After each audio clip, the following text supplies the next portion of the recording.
राजस्थान के सीएम बनेंगे बाबा बालकनाथ या बाबा किरोड़ी मारेंगे बाजी।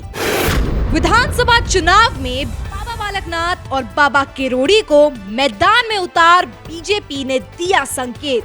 क्या राजस्थान में सीएम के लिए मुकाबला बाबा बालकनाथ वर्सेस बाबा किरोड़ी होगा? राजस्थान चुनाव में बीजेपी की चर्चा हार जीत को लेकर कम और सीएम फेस को लेकर ज्यादा हो रही है।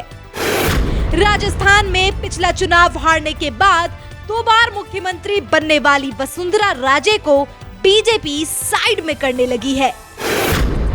अब वसुंधरा राजे के सामने 2 ऐसे चेहरे खड़े हो चुके हैं जो मुख्यमंत्री के प्रबल दावेदार हैं, जिनमें पहला नाम है बाबा बालकनाथ और दूसरा नाम है बाबा किरोड़ी। 9 अक्टूबर को जैसे ही चुनाव की तारीख का ऐलान हुआ, वैसे ही बीजेपी ने करीब 4 घंटे बाद ही उम्मीदवारों की पहली लिस्ट जारी कर दी। इस लिस्ट में 41 नामों को जगह मिली, जिनमें बीजेपी ने 7 सांसदों पर भरोसा जताया। इन्हीं 7 सांसदों में से 2 नाम चर्चाओं में हैं और चर्चा ये है, क्या इन्हीं चेहरों में से कोई एक बीजेपी की तरफ से सीएम फेस होगा? यानी कि अगर बीजेपी 2023 के विधानसभा चुनाव में जीत दर्ज करती है, तो इन दोनों में से कोई एक राजस्थान का मुख्यमंत्री हो सकता है। यानी मुकाबला बाबा बालकनाथ वर्सेस बाबा किरोड़ी हो सकता है। एक तरफ है महंत बालकनाथ तो दूसरी तरफ है डॉक्टर किरोड़ी लाल।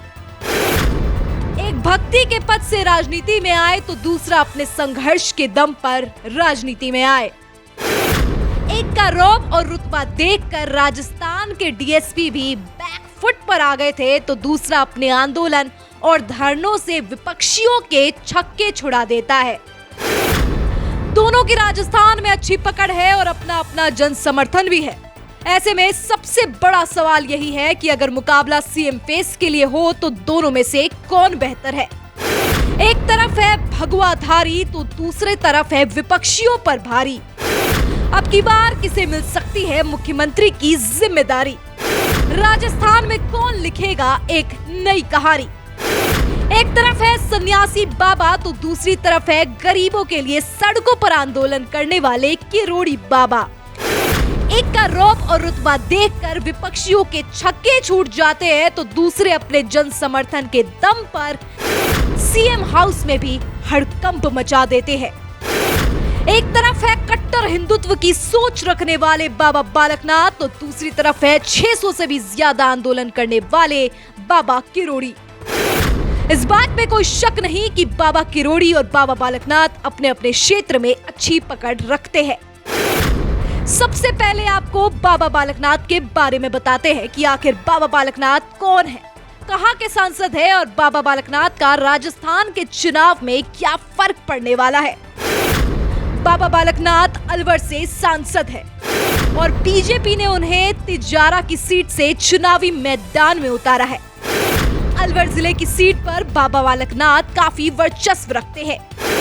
बाबा बालकनाथ यादव यानी ओबीसी समुदाय से ताल्लुकात रखते हैं।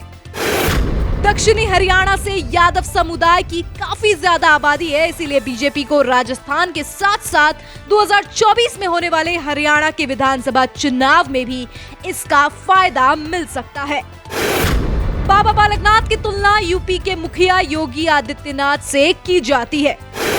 बाबा बालकनाथ योगी के काफी करीबी माने जाते हैं। ऐसे में कहा जा सकता है कि मुखिया के लिए बाबा बालकनाथ के चेहरे को चुना जा सकता है। और अब बात करते हैं दूसरे चेहरे की, यानी कि डॉक्टर किरोड़ी लाल मीणा की। बाबा किरोड़ी राजस्थान से बीजेपी के राज्यसभा सांसद है और बीजेपी ने इन विधानसभा चुनाव में उन्हें सवाई माधोपुर से उम्मीदवार बनाया है। लाल आदिवासी मीणा समुदाय से ताल्लुकात रखते हैं, जिनका पूर्वी राजस्थान की लगभग 40 से 50 सीटों में प्रभाव देखने को मिलता है। किरोड़ी लाल राजस्थान के साथ साथ मध्य प्रदेश के मीणा समुदाय में भी काफी लोकप्रिय है। ये वही किरोड़ी है जिनको भारत के प्रधानमंत्री नरेंद्र मोदी भी मार्गदर्शक मानते हैं। और ये बात खुद नरेंद्र मोदी ने दौसा में हुई एक विशाल जनसभा में की थी। ये वही किरोड़ी है जो अपने आंदोलन और धरने देने के लिए पूरे राजस्थान में फेमस है। अब तक किरोड़ी लाल जनहित के लिए 600 से ज्यादा आंदोलन कर चुके हैं और ऐसा कहा जाता है कि राजस्थान में गरीबों को कहीं से भी न्याय नहीं मिलता तो उनको बाबा किरोड़ी ही याद आते हैं और इनके पास जाने वाला आज तक कोई भी निराश होकर नहीं लौटा। किरोड़ी लाल नरेंद्र मोदी और अमित शाह के भी काफी करीबी माने जाते हैं। ऐसे में कहा जा सकता है कि मुखिया के लिए किरोड़ी लाल मीणा को भी चुना जा सकता है। ऐसे में यह देखना होगा कि बीजेपी मुखिया के लिए किस चेहरे पर भरोसा जताती है अगर वो विधानसभा चुनाव जीत जाती है। लेकिन आपकी क्या राय है, राजस्थान की कमान को संभालने के लिए बेहतर नेता कौन होगा? हमें कमेंट करके जरूर बताएं।